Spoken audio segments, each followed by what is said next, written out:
Bonjour à tous et bienvenue sur cette vidéo qui va vous présenter le contenu du chapitre 5, la réaction chimique. Alors, on peut dire que les chapitres que nous avons faits sur l'atome, sur la molécule, sur les solutions, sont des chapitres outils pour comprendre ce chapitre qui est, on va dire, le chapitre phare de la chimie, puisqu'il présente l'action chimique en vérité, c'est-à-dire la réaction chimique, aussi appelée transformation chimique.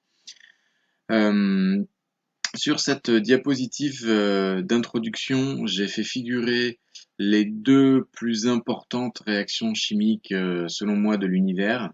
Oui, rien que ça.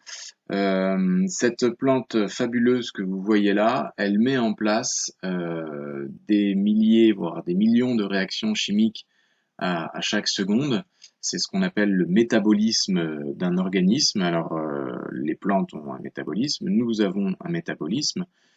Le métabolisme des plantes est principalement axé sur la réaction chimique dite de la photosynthèse, donc qui se trouve ici en haut à gauche.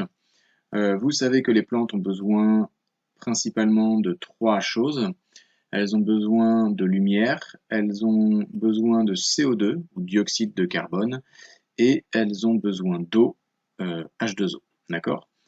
Elles vont, grâce à la lumière, pouvoir transformer littéralement ces molécules que sont le dioxyde de carbone et l'eau en molécules différentes, puisqu'à partir du dioxyde de carbone et de l'eau, elles vont obtenir des glucides, donc des sucres qui vont permettre de construire la plante, qui vont lui permettre d'augmenter son volume, et elles vont également produire du dioxygène qui va être un poison pour la plante, et que donc elles vont relâcher dans l'atmosphère. C'est par cette réaction-là que les premiers organismes photosynthétiques, il y a 3 milliards d'années, ont radicalement transformé l'atmosphère de la Terre, puisqu'elles ont permis de désoxyder entre guillemets le dioxyde de carbone pour relâcher du dioxygène dans l'atmosphère. Face à cette réaction donc dite de photosynthèse qui a permis la vie végétale sur la Terre grâce à l'énergie de la lumière, on a la réaction de combustion par oxydation, que l'on appelle plus trivialement le feu. D'accord? euh, Alors, cette réaction dite de combustion, eh bien, c'est l'inverse de la réaction de photosynthèse. C'est-à-dire qu'on va prendre un composé construit de carbone et d'hydrogène, donc un squelette hydrogéno-carboné. Donc ici c'est le méthane, mais cela pourrait être le propane, le butane, n'importe quel gaz, cela pourrait être de l'essence, mais cela peut aussi être du bois, du papier, etc. On va faire réagir ce composé à squelette hydrogéno-carboné avec du dioxygène, et l'oxygène, eh bien, va faire l'inverse que dans la réaction de photosynthèse. Il va venir oxyder le carbone, il va venir oxyder l'hydrogène, et donc on va obtenir des produits différents que vont être le dioxyde de carbone et l'eau. Alors, on constate que ces deux réactions sont exactement antagonistes. La réaction de formation des glucides par la photosynthèse ne se fait pas naturellement. Elle a besoin, la plante, je parle, pour construire justement ces glucides et rejeter le dioxygène, elle a besoin de l'énergie lumineuse. Sans cette énergie lumineuse, elle ne peut pas effectuer cette réaction. C'est donc une réaction qui a besoin d'énergie pour se produire. Face à elle, la réaction de combustion par oxydation va produire de l'énergie. Elle produit de la chaleur et de la lumière, exactement ce que reçoit la plante lorsqu'elle réalise la photosynthèse, de la lumière et de la chaleur. Un petit mot sur cette image avec les 4 flammes. On voit ici la différence de flammes, donc de réaction, peut-on dire, en fonction de la quantité de dioxygène présent. À droite, j'ai une flamme bleue et très vive, très précise, si j'ai un excès de dioxygène. Donc la réaction se fait très très fortement et la flamme est bleue, ce qui signifie qu'elle relâche beaucoup d'énergie. À gauche, on a une réaction en manque d'oxygène. Si on manque d'oxygène, la réaction est beaucoup moins vive, elle est beaucoup moins précise, et la flamme est de couleur plutôt rougeâtre jaune, ce qui signifie qu'elle est beaucoup moins riche en énergie. Vous savez que les ultraviolets, donc qui sont au-delà du bleu, sont bien plus dangereux parce que contiennent beaucoup plus d'énergie que les infrarouges qui se situent du côté de la chaleur, donc des flammes rouges. Alors, on reviendra un petit peu sur ces deux réactions plus tard. En attendant, on va passer à la diapositive suivante. Alors, on retrouve ici, vous avez l'habitude de cette présentation, le plan du chapitre pour l'ensemble du cycle 4, ainsi que le programme et les connaissances et capacités travaillées en fonction de chaque classe. En cinquième, on se basera surtout sur le fait que la masse se conserve lors d'une transformation chimique. Et puis en quatrième, on avancera un petit peu plus sur la transformation chimique comme une redistribution des atomes. On touchera du doigt l'équation de réaction chimique que l'on utilisera réellement en troisième pour décrire précisément une transformation chimique. Ok, alors on passe directement au grand 1, la conservation des atomes. La célèbre formule d'Antoine Laurent de Lavoisier, rien ne se perd, rien ne se crée, tout se transforme, a été une véritable révélation dans le monde de la chimie quant à la compréhension des mécanismes profonds qui se cachaient derrière les transformations chimiques. Comme vous le savez depuis le premier chapitre, les atomes sont créés, forgés dans les étoiles. On ne peut donc pas créer un atome lors d'une réaction chimique. Il faut pour ça une réaction nucléaire avec de l'énergie très très importante qui est mise en jeu. De la même manière, on ne peut pas détruire un atome. La destruction d'atomes ne se fait que dans des réactions nucléaires qui également mettent en jeu de très grandes quantités d'énergie. Dans le métabolisme d'une plante, on n'a pas autant d'énergie qui est mise en jeu, et donc on ne peut ni détruire ni créer d'atomes. La conséquence, c'est que tous les atomes qui sont présents au début d'une réaction sont toujours présents à la fin d'une réaction. Comme vous savez que la masse est portée par les différents composants des atomes, principalement par les nucléons, c'est-à-dire les protons et les neutrons, et bien si tous les atomes se retrouvent à la fin, la masse doit se retrouver et doit être constante lors d'une réaction chimique. Par exemple, admettons la réaction suivante, donc si je construis la réaction entre le CO2 et l'eau qui va former l'acide carbonique. Okay.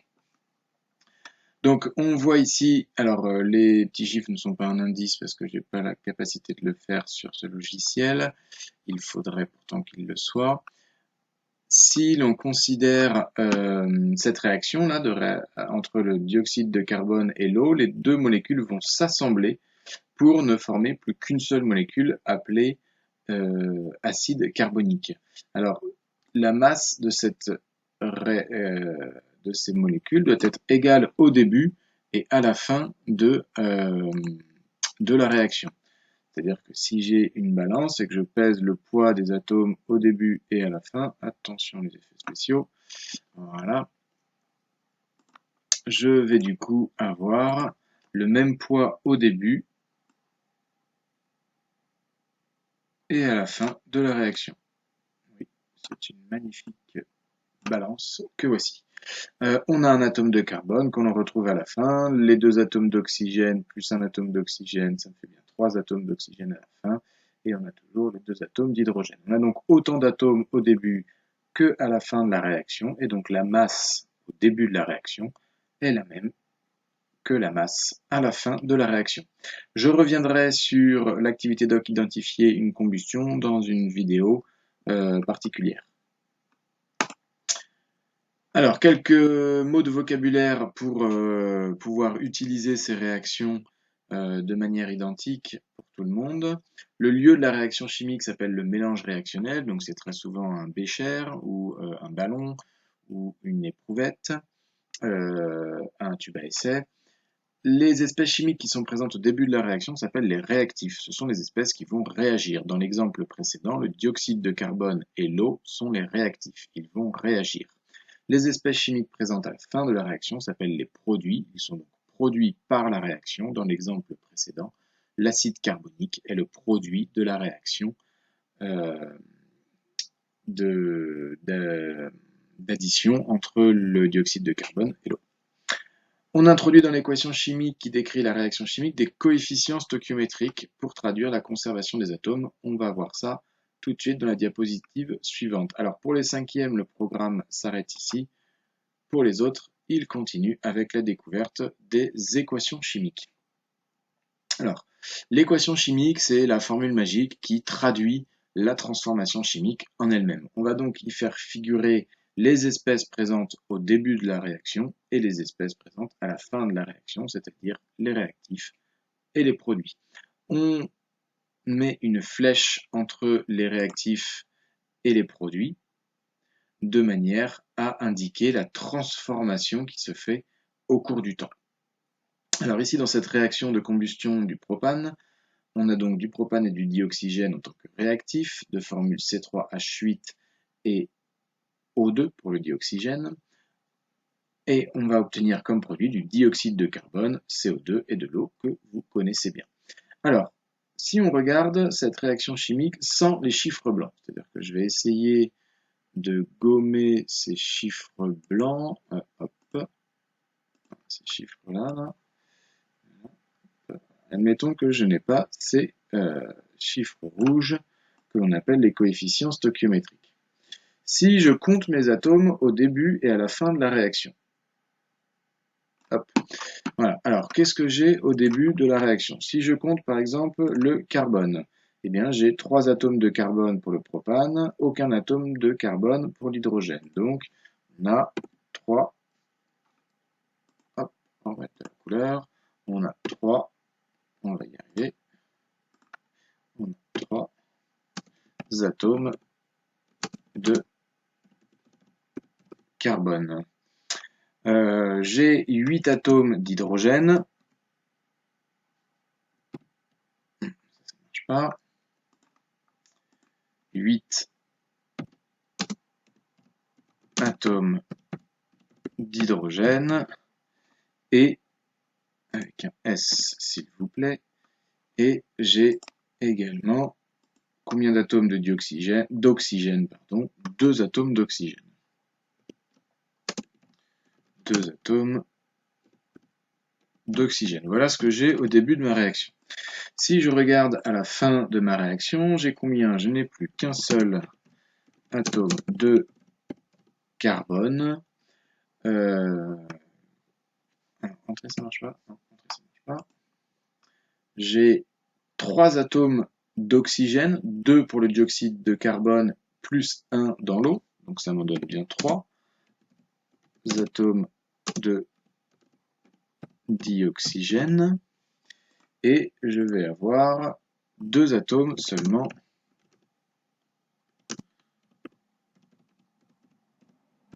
d'hydrogène. Alors, ceci me pose un gros problème, puisque j'avais 3 atomes de carbone, j'en ai plus qu'un, donc ma réaction chimique a fait disparaître 2 atomes de carbone. J'avais 2 atomes d'oxygène, j'en ai 3, donc j'ai fait apparaître un atome d'oxygène.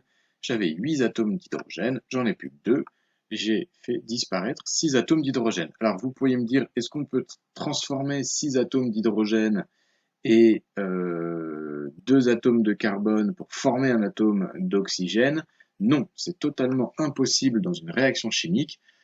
Ce serait une réaction nucléaire, même si elle n'est pas équilibrée.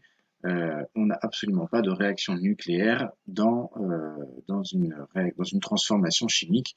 Les réactions nucléaires sont extrêmement puissantes et elles sont réservées, je vous le rappelle, principalement à la science des étoiles. Donc, comment est-ce qu'on va faire pour équilibrer cette réaction chimique, c'est-à-dire pour que on n'ait pas de matière qui apparaisse ou qui disparaisse? Eh bien, on va mettre des coefficients stoichiométriques. Ce sont en fait des coefficients qui vont introduire des proportions. C'est comme dans les crêpes. Quand on fait des crêpes, on ne met pas un œuf pour 1 gramme de farine, on va mettre un œuf pour 100 grammes de farine, peut-être quelque chose comme ça. Ici, c'est pareil. On ne va pas mettre un propane pour un atome de dioxygène, mais si je reviens à la vidéo de base, on va mettre une molécule de propane, pardon, pour 5 molécules de dioxygène. Et cela va donner non pas une molécule de dioxyde de carbone et une molécule d'eau, mais 3 molécules de dioxyde de carbone et 4 molécules d'eau. Si on refait le compte, j'ai combien d'atomes d'hydrogène au début? 8 dans le propane, j'en ai pas dans l'oxygène. J'ai combien d'atomes d'hydrogène à la fin? J'en ai 2 par molécule d'eau, j'ai 4 molécules d'eau, donc ça me fait 8 atomes d'hydrogène en tout. Et donc on a bien 8 atomes d'hydrogène dans les deux réactions.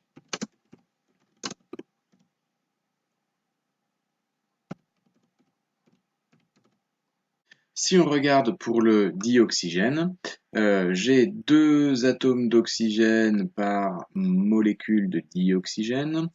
J'ai 5 molécules de dioxygène en tout, ça fait donc 5 fois 2, 10 atomes d'oxygène au début de la réaction. Et j'ai à la fin de la réaction 2 atomes d'oxygène par molécule de dioxyde de carbone. J'ai 3 molécules de dioxyde de carbone, ça fait donc 3 fois 2, 6 atomes d'oxygène. De l'autre côté, j'ai un atome d'oxygène par molécule d'eau plus 4 molécules d'eau. Ça fait donc 4 atomes d'oxygène ici, 6 atomes d'oxygène ici, 4 plus 6, 10. J'ai donc bien en tout 10 atomes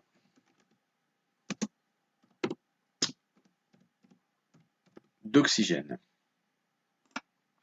Et si je regarde pour le carbone, j'ai 3 atomes de carbone au début de ma réaction.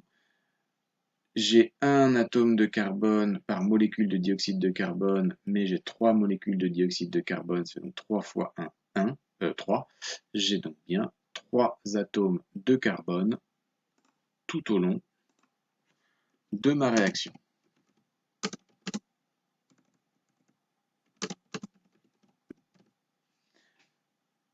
Ouh là là, j'ai oublié les S. C'est pas grave. Enfin, si c'est grave, mais tant pis. On efface tout ça et on passe à la dernière. Alors, donc par rapport à cette équation chimique, elle est majoritairement à comprendre en troisième. Les phénomènes énergétiques, j'en parle très rapidement. Certaines réactions chimiques ne pourront se faire que si on amène de l'énergie à la réaction. Donc la réaction a besoin d'énergie, on dit que la réaction est endergonique. C'est le cas de la photosynthèse. La photosynthèse, pour pouvoir assembler les molécules de carbone et d'hydrogène pour former une molécule à squelette hydrogénocarboné, a besoin de l'énergie solaire. Et d'autres réactions, au contraire, relâchent de l'énergie. Elles vont relâcher l'énergie, soit sous forme de chaleur, soit de lumière, soit les deux. On dit qu'elles sont exergoniques. C'est le cas de la combustion, le feu que vous connaissez.